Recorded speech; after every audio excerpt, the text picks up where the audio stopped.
Tani Vlog Channel.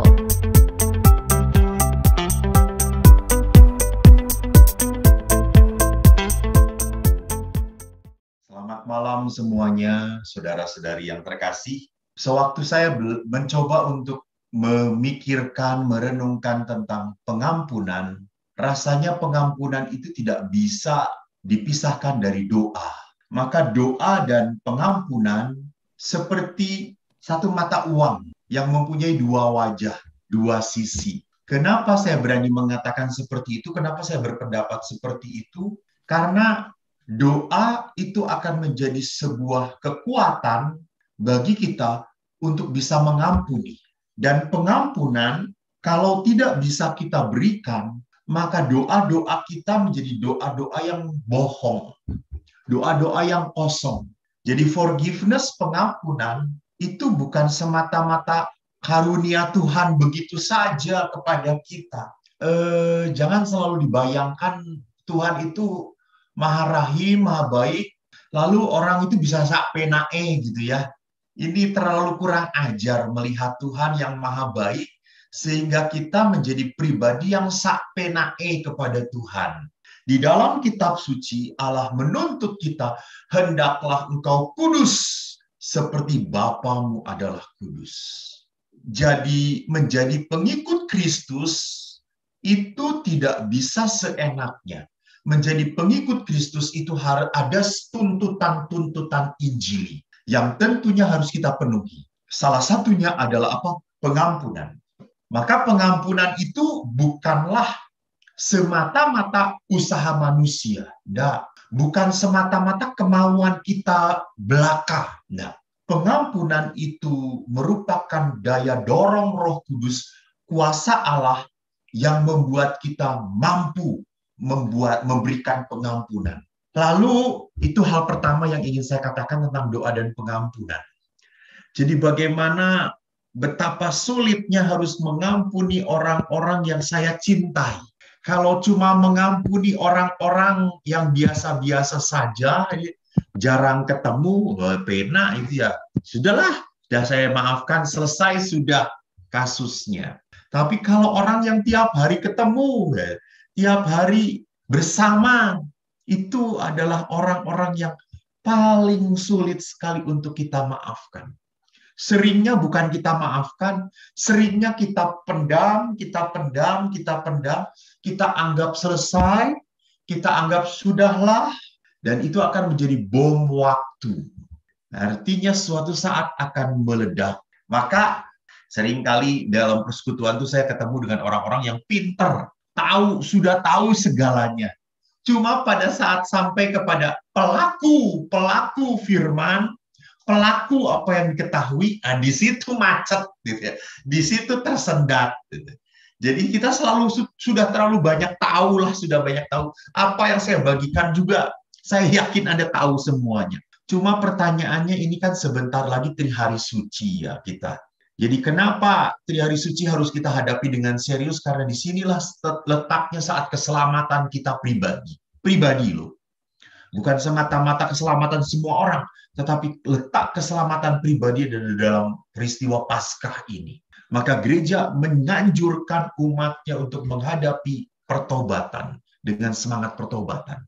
Oleh karena itu, saudara-saudari yang terkasih, mari kita lihat.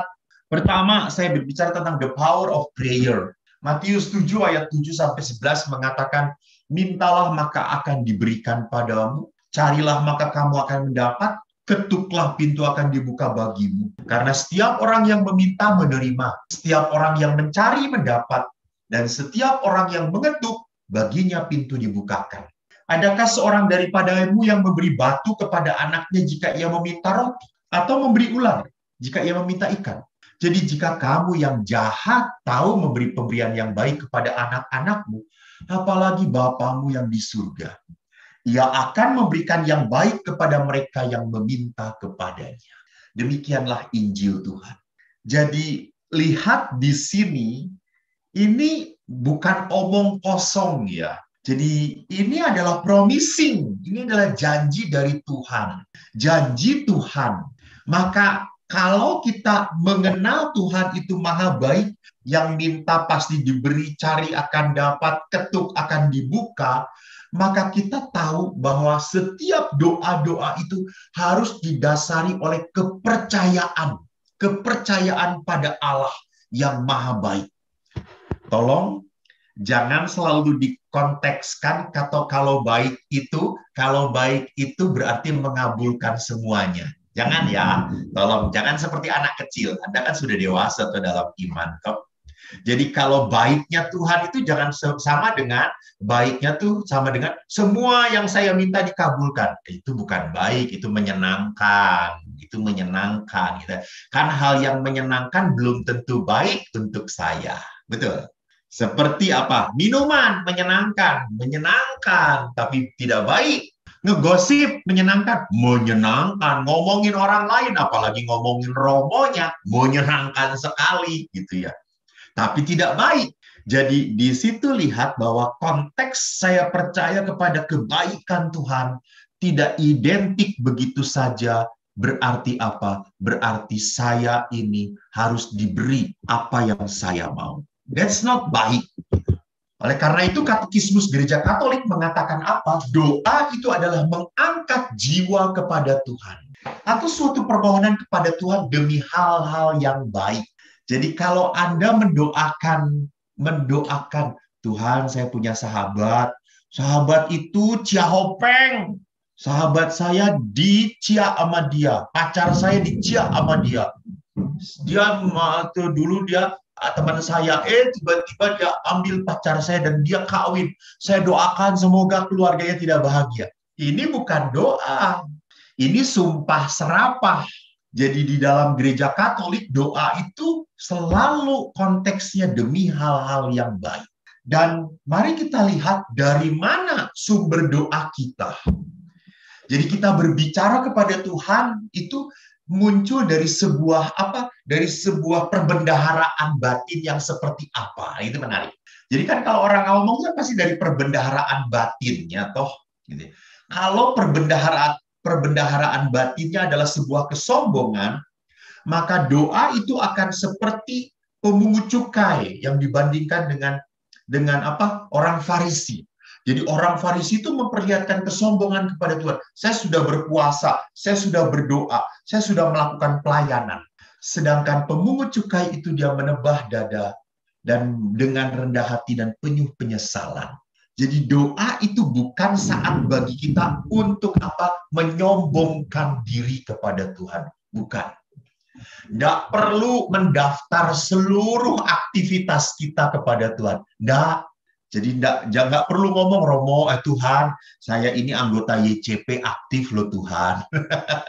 Lalu Tuhan akan berkata, oh, aku YCP. Gitu ya. Jadi apa yang mau saya katakan, kita tidak pernah bisa mengangkat doa itu dari sesuatu yang sesuatu kehebatan kita. Tuhan tidak membutuhkan itu semua. Maka kerendahan hati adalah dasar dari doa. Rasul Paulus kepada jemaat di Roma mengatakan, kita tidak tahu bagaimana seharusnya berdoa. Maka di depan Allah, manusia itu menjadi seorang pengemis. Maka doa itu adalah mengangkat jiwa dari apa? Dari keterbatasan, dari ketidakmampuan, dari jurang yang dalam aku berseru kepadamu ya Tuhan. Itu menarik. Mazmur mengatakan, Mazmur yang sering kita doakan di dalam doa pagi. Dari jurang yang dalam, aku berseru kepadamu ya Tuhan, tolonglah aku. Lihat, lalu bagaimana Yesus pun mempunyai habitus doa. Yesus mempunyai habitus doa yang menarik bahwa dikatakan dalam Injil Lukas, semalam-malaman ia berdoa. Bahkan habitus Yesus dalam berdoa tidak hanya dikatakan semalam-malaman, tapi di saat Yesus menghadapi waktu-waktu krusial, waktu-waktu yang sulit, Yesus pun berdoa.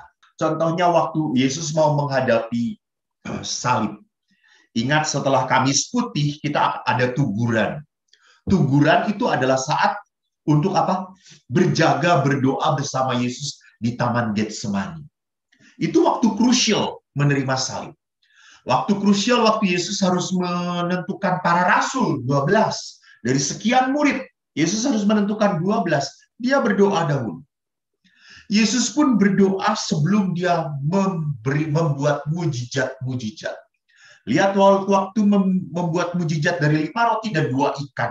Yesus mengangkat roti itu, mengucap syukur kepada Allah, lalu membagi-bagikan.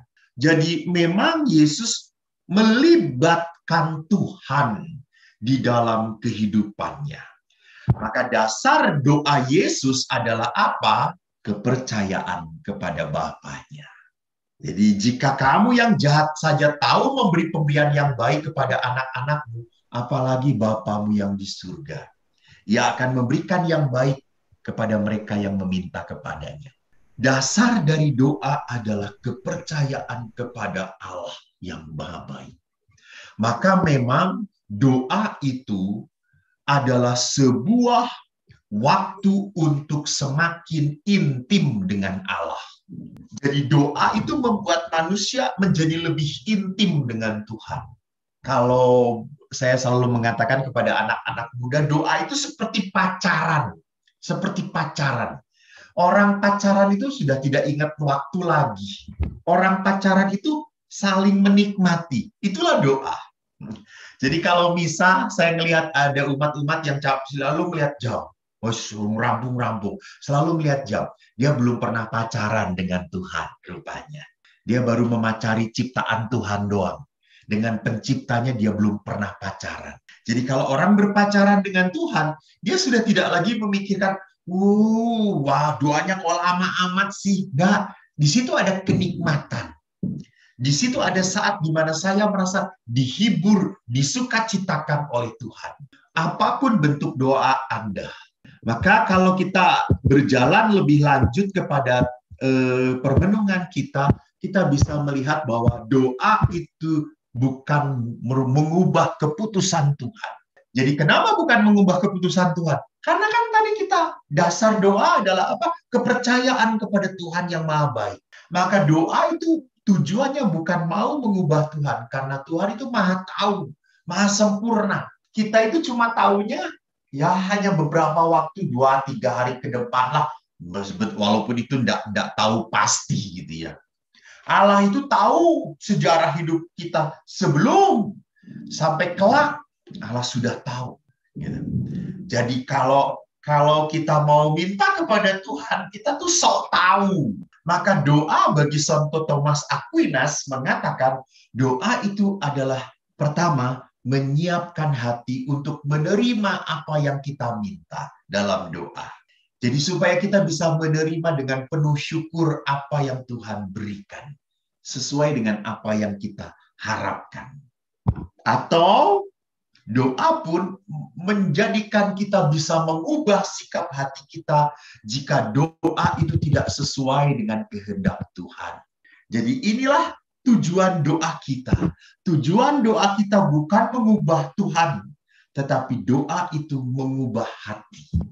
Supaya hati kita siap menerima berkat seperti apa yang kita minta, atau menerima mengubah sikap hati walaupun yang Tuhan beri tidak sesuai dengan harapan saya.